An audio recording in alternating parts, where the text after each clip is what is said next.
I'm going to start this conversation about building foundational capacity, and I've invited for people to join us. Hopefully Estiko from Seychelles will still be able to join, and Mishak, who is in charge of space training in Africa, works at the Africa Union, and also does some of his own research in terms of satellite development. And Julie Sandrock, who is part of Max IQ Space, a company that's very engaged in trying to build foundational capacity at the level of basic education. And so I wanted to, first of all, say welcome, Judy Sandrock. Thank you for taking time. What time is it there in South Africa right now, first of all? Right now, it's a few minutes past 4 p.m. All right, awesome. So it's the end of the day for you and early morning for me. And if we could just have the people who are on the call just kind of type in where they're coming from. It's a small group, and the good thing about this is that we can then have opportunity for questions and answers. But what we do with this recording is we basically take it and we also repurpose it, and nothing is ever wasted in terms of knowledge because there's so much going on in space. Let me begin by saying that New Space Africa just concluded, and I've been seeing all those postings, all of those postings about how fantastic it was. And I'm like, wow, when I started, nobody even knew about New Space Africa. I remember the first time I went to the conference in 2018, I believe that was at a UN USA, participated in something in 2018, and I had an opportunity to serve as the rapporteur of one of the sessions. And I also did my first space poster, How We Share Space.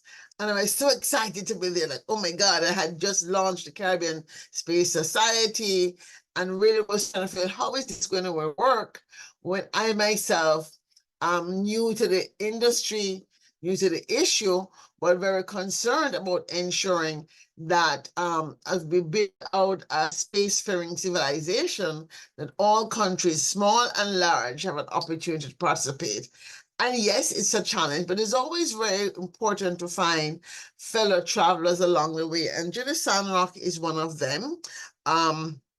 Likewise, in an element, I found Misha Kinoa, who is at Africa Union. And out of that has really become, I would say, a movement to do things. So let me introduce Judy Sandrock, ask her to introduce herself. I know her as the foster mother, the godmother of pushing out and making sure that certainly Africa and African young people are able to participate by providing training. And her business partner is here in the United States, Dr. Edmondson. He'll be on later on another panel. But I wanted to talk to Judy Sandrock about this concept that, first of all, foundational capacity. As I understand it, Judy, a foundational capacity is like a ladder of knowledge. And so every country should have some basic awareness of what the space ecosystem is, space economy is. But before we go into that question, could you tell us a little bit more about how you got into working in this space? What's your background? I think you're an engineer. What's your background in getting into this, and what it is that you're doing at Max IQ Space? Dr. Claire, thank you so much, and thank you very much. I'm very honored to be included in your discussions today. Yes, we met a while back, and yeah, my background is I'm a chemical engineer, and from South Africa. So this is a South African accent. And I spent most of my career in the mining industry, the pulp and paper industry. And so a lot of that time I worked in small mining towns in Southern Africa, and maybe a town where there was, forestry or pulp mills and that kind of thing. And what really struck me was that, and this is a global phenomenon, is that there's very little local economic development when we have these huge resources. What would happen is that the community would be there with a little bit of activity, maybe a few little shops, or maybe there was a little bit of agriculture and they were growing some food or something like that. Some of the people were working at the mine, but you know what it's like nowadays with mechanization and with technology advancements. These large resource-based companies employ fewer and fewer people. And what I noticed was that there would be these huge trucks and train loads of equipment and goods and supplies coming to the mine or the pulp mill from the big cities. And these local communities were excluded. So when I left industry in 2008, I started a non-profit organization in South Africa, focusing on outlying areas, small towns, underprivileged communities, to bring economic development, economic opportunities. And there was something that was really very striking for me, and that was lack of STEM skills, lack of inspiration to retain STEM subjects at school.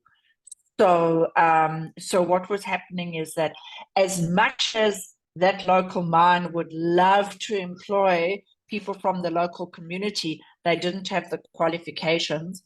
And one of the reasons why they didn't have the qualifications was because they couldn't enter a local university because they hadn't kept their subjects at school. So that is really where my passion lies, is how can we inspire young people to have the futures really and the careers that they dream of.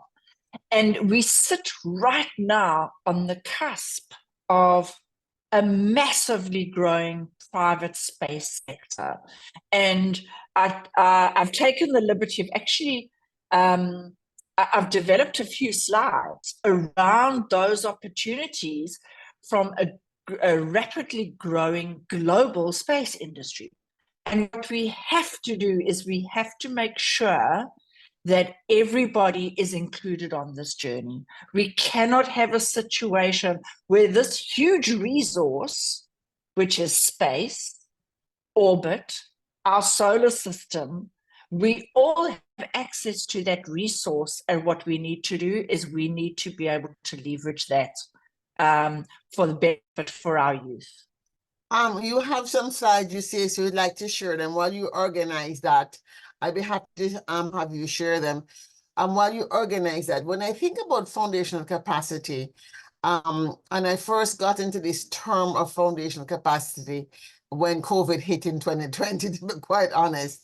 And I said, that's the language I was looking for.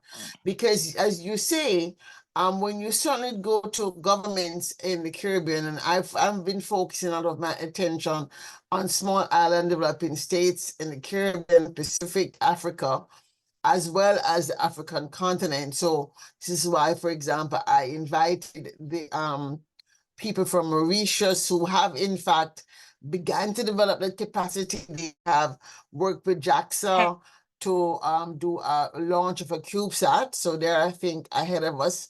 And in terms of small island developing states, I'm using the UN title, right? The UN has a specific, you call it a specific way in which they classify these organizations. And so there are 55 member countries, many in the Pacific region. So we're talking about Tuvalu, Fiji, Papua New Guinea.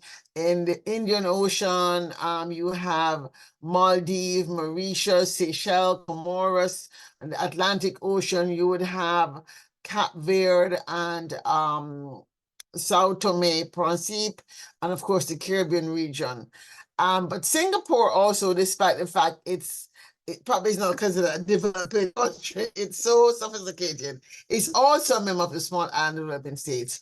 So when I started looking at this concept of foundational capacity, I realized that, okay, certainly a country like Singapore is a small island state is way ahead and always has been way ahead, but their space agenda is driven largely by a private, then public partnership. And I noticed that that's what's also happening in case of Mauritius.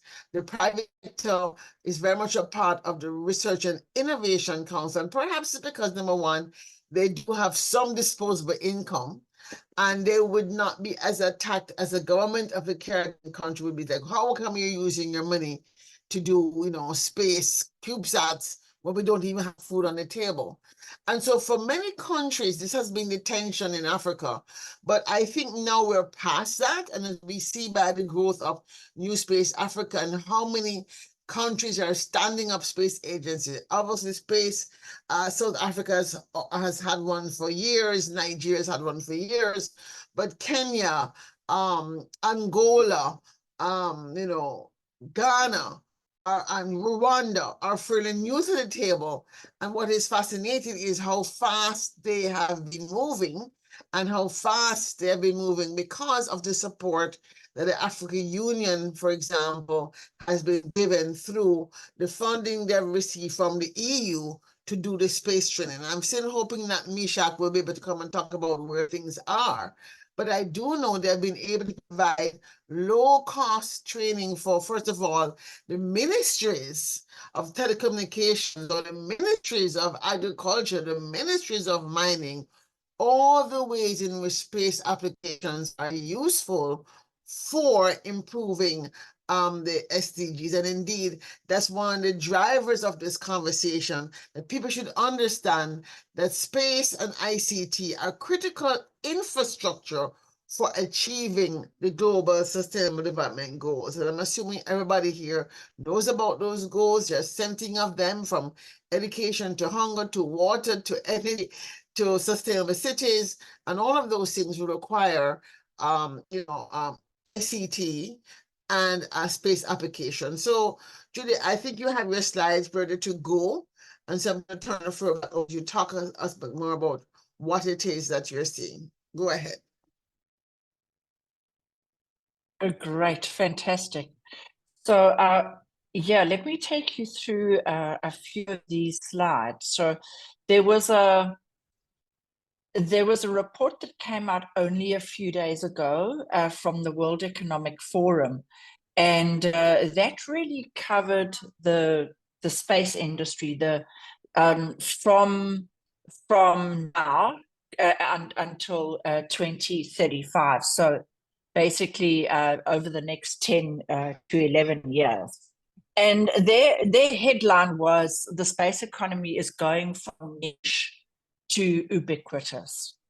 And there's a number of factors for that. And Dr. Claire, what I will do is that I will share the link to that report in the chat so that everybody has access to it.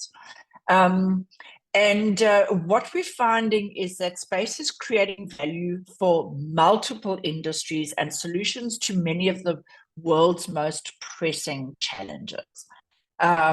What we find is that when we look at our sustainable development goals, the data that we require in order to be able to tackle those challenges and to be able to meet those sustainable development goals, that data we can actually only collect from space. We cannot see over a horizon. We can only see when something is happening in a wilderness area or in a remote area. We can only see that from space. So what we're seeing is that the key applications are Earth observation for disaster management, city and agricultural planning, as well as resource management. And we've spoken about this a lot. 70% of our planet's surface is covered in water, and we really have to be careful of what I refer to as the triple B: people with boats behaving badly, in terms of pollution, piracy, illegal fishing, dumping of whatever kind of waste, oil slicks, that kind of thing. As well as remote Internet of Things for smart farming and environmental monitoring. This is something that's really coming to the fore. We've seen, what I did is I did some analysis a number of weeks ago on in terms of the private space sector on the African continent, and those businesses that are receiving funding and who are being able to build capacity and build scale. And all of those businesses are looking at either Earth observation technologies or remote Internet of Things. So what we're finding is that there's a massive focus in these areas. And the great thing is that these are businesses on the African continent, which are, and they are exporting globally. So what they're doing is that they are selling to those nations that have developed space economies. So we don't need to really necessarily concern ourselves right now with, are we launching our own satellites? Let's make those high precision components for satellites, and we can get to our own satellites maybe a year, 2, 3 from now. And then our space and high technology industries are desperate for STEM skills: science, technology, engineering, and mathematics. So if we have a look at the economic forecast, this report from the World Economic Forum said that the space economy is forecast to reach $1.8 trillion by 2035, up from 630 billion in 2023. What's tragic is that not even 1% of that 630 billion in 2023 was from the African continent. And so when we consider, emerging nations, island states, we really need to make sure that everybody can participate in this economy. This global marketplace, this global economy is expected to grow at an average of 9% per annum. And over the last 10 years, the average growth of the global GDP has been 2.9%. So we're looking at an economy that's going to be growing 3 times faster than our global economy has been growing. And so we really, really need to make sure that we're ready for this. And the way we're going to be ready is by building the capacity so that we have the people and we have the skills. So that's really what I've put together in terms of that. A little bit later, I can let you know a little bit, how do we do that? Well, we want to talk about how do we do this, because as I'm hearing you, and if you could probably take a slide down and we can put up the one that you need to talk about next. One of the things that when I started talking about this issue of foundational capacity, I first wanted to go back and start at the beginning by saying, first of all, we're talking about the space economy, but the space ecosystem is bigger than the space economy, right?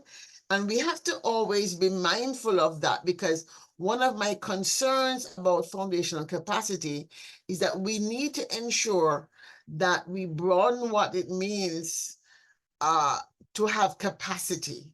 Because it's not just, as you say, yes, we want to have capacity to launch our own satellites in developing countries, but we also have to understand, first of all, what are some of the new emerging legal principles and regulations? And in our next panel, we'll be talking about space sustainability, which is very critical, because we already have people talking about potential of not having enough space in our atmospheric space, quote unquote, to carry all of these signals and data to know that we know how much energy AI is using, how much energy data centers are using, how much basically of what we're saving from, reducing coal to solar energy. We still may not have enough energy to power all the things we're using. So hence we're talking about space-based solar power. Nobody knows if it will have an impact on humans. So many unknowns. And so foundational capacity for me, I like to always say, let us begin with the knowledge, you see, the statement that first of all, everybody has the right to space. Every human has the right to space because we all share, looking up at the moon, looking up at the stars, and we all have our names for them, whether you are from a Maori in New Zealand or Zulu in South Africa or Kikuyu in Kenya. Everybody has a name because this is not new science. And so then one of the things we want to include in foundational capacity is scholarship around the, let's say, traditional knowledge of space that is often overlooked in this conversation. I just want to put it on the table because it's something that we at the Futures Forum are really trying to elevate. And so yesterday I had an opportunity to meet a young man online who's in astronomy. And I said, please write some essays about indigenous astronomy in Kenya so we can surface that information and have it to share so that we can really move forward, understanding that it is shared knowledge and shared space. It's not just the knowledge to build a rocket. There are many unknown unknowns which we do not understand through the lens of science. And there is metaphysical science, such as, for example, Indian study of the cosmology of India and the Vedas go way back. They have a whole science hidden in Vedic scripture about how the planets move. My theory is that this is why India got to the southern part of the moon first, the poles first, because they probably studied some ancient astrological chart and figured it out. So when you hear this, what is happening in terms of this movement in South Africa where you are? Are there universities that are building, say, for example, indigenous astronomy, indigenous knowledge into the development of the space science, engineering, technology, or space law, or space policy conversation? I'm not sure. I'm not sure. I'm not very close to how they're developing their curriculum.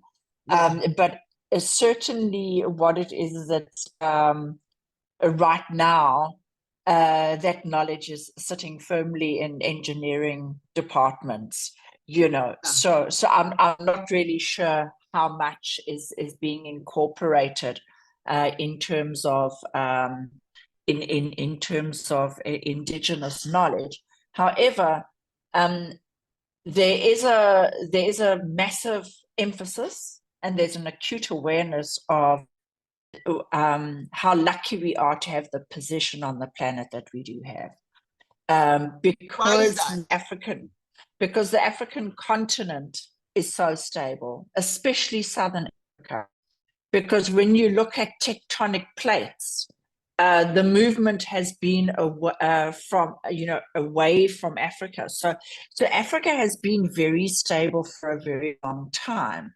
And so when it comes to observation, when it comes to astronomy, the best optical telescopes for observing the Southern Hemisphere are actually in Southern Africa because of the stability.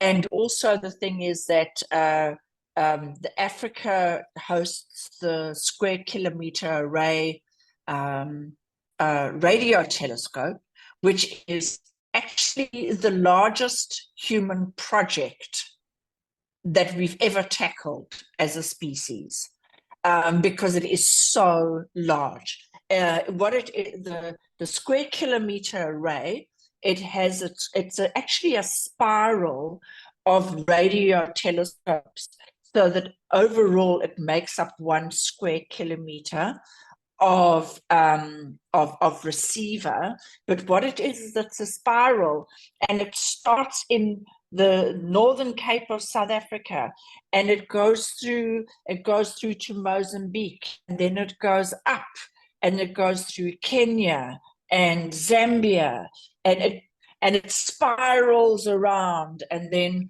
one of the arms is on Madagascar, and then the tip is actually in Australia. So it's this incredible radio telescope that we're building, and 9 out of the 10 sites are on the African continent. And so we have this really incredible position on the African continent. And also in terms of the Southern Hemisphere faces into the Milky Way. And so the thing is, so in terms of observing our galaxy, not only our solar system, but our galaxy, the Southern Hemisphere really does have a good position. So, and also, all of the continents are now getting involved in the Deep Space Network. In order to travel to the moon, we need the Deep Space Radio Network. And so all of the countries that have missions going to the moon, India, China, Japan, USA, Russia, Europeans, all need to utilize the Deep Space Network. And every continent has at least one dish for the Deep Space Network. This is fascinating information. So this is good information, yes. because I didn't even know about that, because there's so much to cover. And I'm really happy you brought that up and brought that to our attention, because when you talk to the average person about going to the moon, they think it's such a far-fetched idea. And yes, it is a far-fetched idea in some ways, but it actually is happening now. And so when we talk about building foundational capacity, we're talking about also trying to get the people who are in education, the people who are in policy, to not be left behind in these conversations. What we don't want to see is a knowledge gap that is so huge that we continue to have a society, a global society, in which we continue to have instability because people are not able to participate fully in the different, let's say, ecosystems and knowledge systems that exist. And so I'm really excited to hear about the fact that these points are in Africa. And I think I'm going to be even more determined now to figure out what are indigenous astronomy people doing, and how do they bring that knowledge into this new astronomical research to see what it is that they saw. Everybody knows the quote-unquote story of the Sirius system and the people in West Africa who saw it with their naked eye. Well, people believe that there were aliens who visited them and told them this information. Who knows? It's all a big mystery. But let's get to what do we do? What can we do to continue to build foundational capacity to ensure, first of all, that our policymakers who are now at the table, at the, let's say, table talking about agricultural developments, or table talking about energy developments, or table talking about ICT.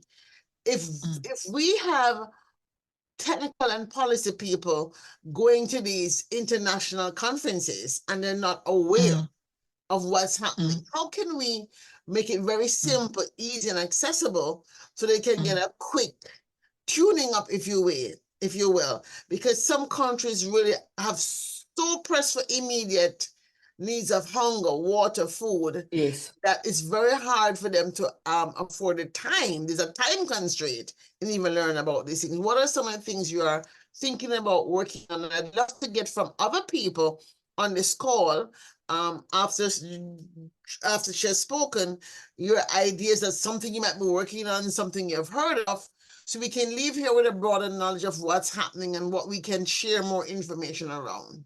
Go ahead. Absolutely, yes, Dr. Claire. We have an opportunity right now to be able to leapfrog. And and the thing is, we do it very well in developing economies. For example, there's really been a fantastic uptake of GSM technology in developing economies because we never had the infrastructure, the legacy infrastructure that the developed world had. So we could really latch onto that, because we weren't dealing with having all of this legacy technology. And so the thing is that right now there are plenty of space assets. There's plenty of satellites that are gathering Earth observation data that we could utilize for remote IoT. So my personal view is that the focus needs to move away from a country having their own satellite, because that in a way is quite kind of like an old space mentality of we also need to have one. We also need to have our own satellite. The value actually is in analyzing the data from the satellites that are already there. So in terms of building capacity, what we really need to do is we really need to develop that understanding of how do we use that data and create a platform for action rather than focusing on the more of a kind of like do we have our own satellites rather than are we actually using the data ourselves? So yeah, how do we do that? Because that is one thing is, we can always talk, but the rubber needs to hit the road. So in MaxIQ Space, what we've been doing for a number of years is we've actually split it into a number of different missions that we refer to. So we have a space STEM, which is really at school level, K through 12. And we start young. We really do start in the very much the early grades. And there we look at space STEM fundamentals at ground level. And what we do is we not only have a look at space applications or how we use space data. What we do is we always have to link that to at least one sustainable development goal. Yes, we've gained this knowledge and we've gained this know-how. How do we apply it so that we improve our own planet? After all, we live on a planet in a solar system, in a galaxy. So we really need to actually recognize it as that, is we are perfectly suited for living on this planet. So let's make sure that we really understand our own planet first. So that is it. We need to link to sustainable development goals in everything that we look at. And also, secondly, is whatever topic we tackle, we consider what careers are there out there. And they don't necessarily have to be directly space-related careers, but what careers can we look at so that youngsters can actually start considering that in their early teens, when they're in the 7th, 8th, and 9th grade. Mission 2 is when we look at space project fundamentals. And what you'll find is that when you're doing a space mission, communication is key. So, if we send a probe to the moon, we need to have we need to be in communication with it. Otherwise, we may as well just have sent a brick. So the thing is that, and there we look at the flight station, in other words, which one's going on the trip, and the ground station that's going to be receiving that communication. also that we're going to be transmitting from. So we have a number of projects where we have a look at, we've got a ground element and we've got a flight element, and how do we progressively make those more complex. And then the third mission is when we actually really go to space. And so that's projects on the International Space Station and pico satellites in orbit. So let's have a look at mission one. Dr. Claire, you and I had a conversation earlier this week with the team from NCU in Jamaica, and they participated. They completed mission one with the kits that they received, their Max IQ kits that they received, and they participated in the World Space Week annual challenges, dating space and sustainability, and they fared extremely well. And they're going to be taking that knowledge from those experiments that they conducted and those challenges that they tackled, perhaps to take that further. So what we do is we have our hardware kits, and I don't want to get too much into the technicalities of that, but what we do is we make sure that anything that we use on the ground, for example, any of the sensors, for example, can also be used in space. So we provide the kits. We train educators and community facilitators to be able to deliver the programs. Quite often, what we find is that there's a number of youngsters, perhaps their school can't offer it because they don't have the capacity, they don't have the time, they don't have the teachers don't have the bandwidth for it, but they still want to participate. So that is why we often engage community facilitators to train. We have course materials that we provide with lesson plans and experiments, on-site support sessions and workshops, as well as virtual open line workshops. And as I mentioned, the challenges that relate to space and sustainability. So all of that can happen very much in a community, at a school, at a university level, basically on planet. And then we have a look at mission two. Now, what we're doing, we're going to have a flight, a flight station, and we're going to have a ground station. So here we have a look at what is known as the Tiny GS ground station network. You can see that some areas have way more ground stations operating than others. There are few here around in the Caribbean. This one over here, we have Guyana, etc. This one, for some reason, I'm not sure why, but that one's been very recently commissioned. So it's still red. It still needs to be verified. So what we do is we have a look. We build the ground stations out of the same hardware that we've been using with all of our other experiments, and with that, we're able to communicate with satellites, receive the data, and now we really get to understand one day when if we have our own satellite, how we're going to communicate with it, and also actually utilize the data from those satellites to assist us on planet.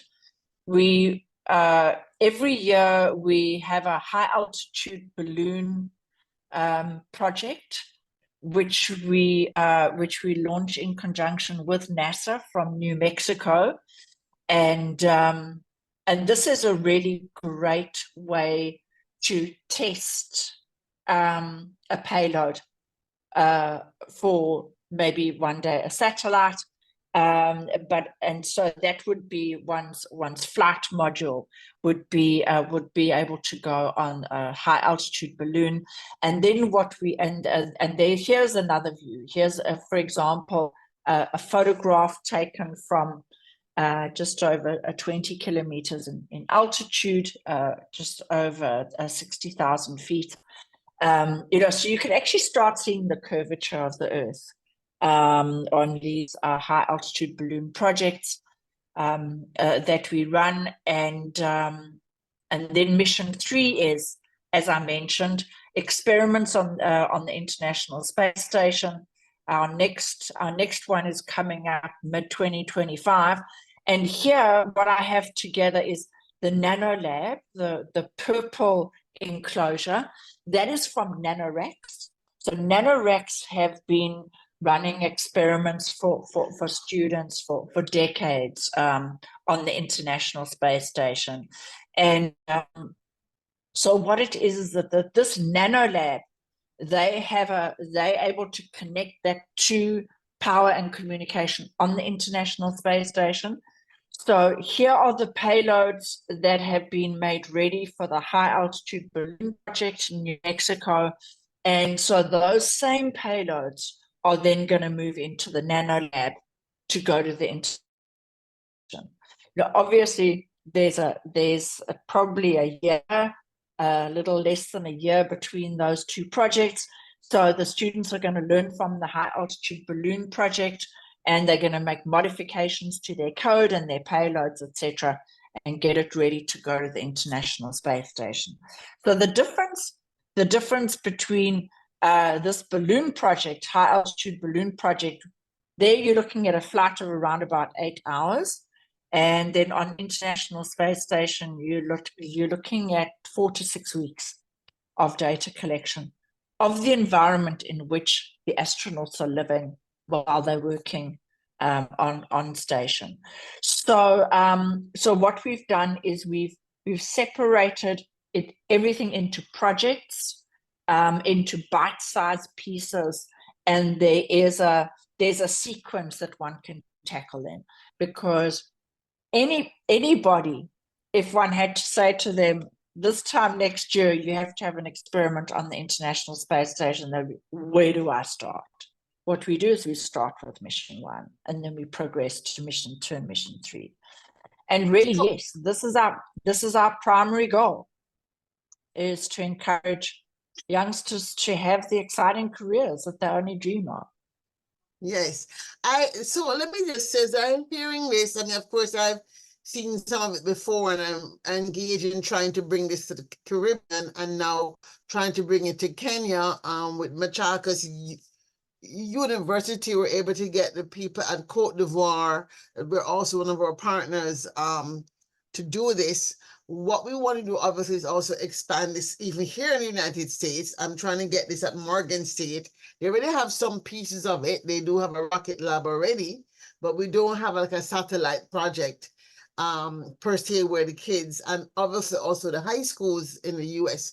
But coming back to foundation capacity from the national perspective and small islands, what I thought of was, because we're talking about making sure that policymakers and decision makers understand what is at stake. And what has come up in just seeing this again from this perspective is that perhaps what we need to do is partner with Max IQ Space and some of the universities that we already have in our network. We have the AFCONSAT group, which has 9 universities in Africa. And then we have now 3 universities in the Caribbean, and we're trying to get a 4th onboarded. 1 in Grenada and 1 in Bahamas, actually 2 more we're trying to get onboarded. What we may be able to do is design a mini space boot camp for professionals, because many of the policymakers did not do science. So you really have to give it to them at the K through 12 grade level, but you can't call it K through 12 grade level. So I'm thinking that this one thing that might come out of this conversation, I always like something to come out of my conversations. One of the things that might come out of this conversation with you this morning is this new idea is, how do we repackage this information to make sure that some of the ministers of agriculture, for example, who are talking about, we're going to use smart agriculture, but they don't know what they're talking about. They're just kind of using the words because they've been told these words, but they don't know what it is. There might be a way to have a very quick and dirty, 2-hour boot camp for, non-technical people in Ministry of Agriculture or non-technical people in Ministry of Foreign Affairs, because I know many people say, oh, we don't know about this document. I said, but I'm saying to myself, but you're going out and negotiating in international conversations, but you're not the expert. And many times the technical expert, Ministry of Agriculture, the Ministry of Mining, who is doing remote sensing, or the Ministry of whatever, they're not there at the table. So I'm thinking this may be something that could come out of it. I'd like to give somebody as an opportunity to ask a question, because we only have 5 minutes before we have to wrap up. Are there any questions, comments from anybody that's been listening, something you want to add, a question, a concern, an idea? Please feel free, because I have so many ideas buzzing. I could take the whole time to talk about it. But is there anybody on this call who might want to say something? Question here, Trevor Smith from Sosa Bone. Yes. How do we mass market this? How do you what? Mass market this whole idea so that, Okay, how do we mass market this? Well, I mean, mass marketing is always a challenge. I think to the extent that Max IQ space, and they can say to themselves, they're a very small organization, but yet still they do have, you can tell us how many schools you have and from which countries. But as I said, this information is out there. NASA has a lot of information online as well, but people are not taking it up because they don't understand the importance of space data to the future of humanity. And I have to say, when I'm looking at the UN Summit on the Future, which is coming up in September, and the UN Summit on small island states, which is coming up in the Caribbean, I'm now saying, okay, now I'm seeing how my space event could actually happen, because I'm doing an online futures festival. And so, Julie, get ready. You have to be online, actually running a workshop online, so we can get the 55 island nations to know that this is something they have to pay attention to. Because in the conversations I have had with our Ministry of Foreign Affairs, I have to say they've looked at me like, okay, Dr. Nancy is kind of gone off again in a new tangent, but we're going to hear her out. So how do we mass market it? That's a good question.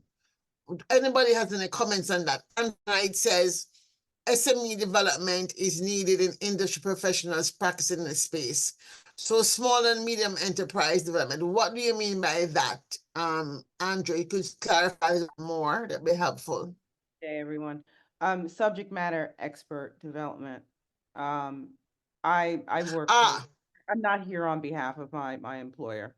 Just so just uh I work for Airbus Space and Defense, and I have been in the practicing within supply chain procurement and contract negotiation for decades. So, and just like maybe some of you on the call, space is new, right? We all acknowledge that, but we're also, some of us are new to space. So, what I witnessed quite frequently is that even though any one of us who are indeed mature in our respective roles have to very quickly, because the industry is moving rapidly, very quickly learn how our professions are is juxtaposed against the whole idea of space, right? And what does that mean? And how, what is space inform agriculture, engineering, energy, excuse me, and all of those things that we talked about on this call.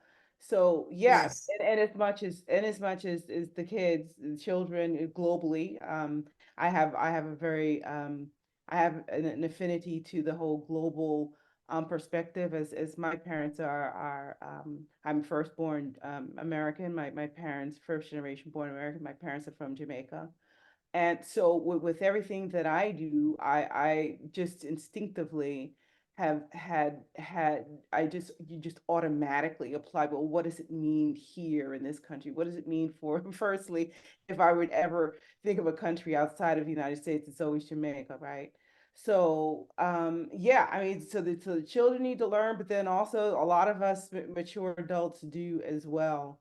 And as far as rolling this whole idea of education out, I think it's quite the feat, but it's necessary because the speed in which this whole industry is growing is I work in it every day, and it's just very, very, very rapid. I've never been in an environment like this before, but it is needed, and I've got to go because I've been on this call while doing while on another call for my day job. So, but this is really, really enlightening conversation, and I'm glad that I Well, joined. thank you for joining. I see here, yes, so we could mass market by contributing the conversation on social media.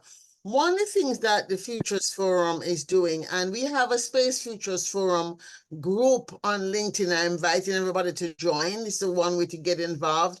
I have to tell you, the agenda for the Space Futures Forum is very clear. What we want to do is ensure that we have, as this economy moves out, we don't want to have the extension of what is currently on Earth in the future of space.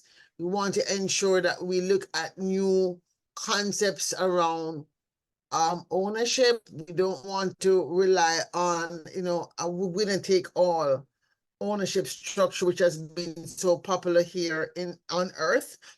So this is why, for example, you see everybody saying, Judy, we want to make sure we have our own, because people are afraid that if 4 companies own all the satellites and then they decide to jack us up, we're going to be toast. And so we really have to have more what I call regular, ordinary people understanding what is at stake.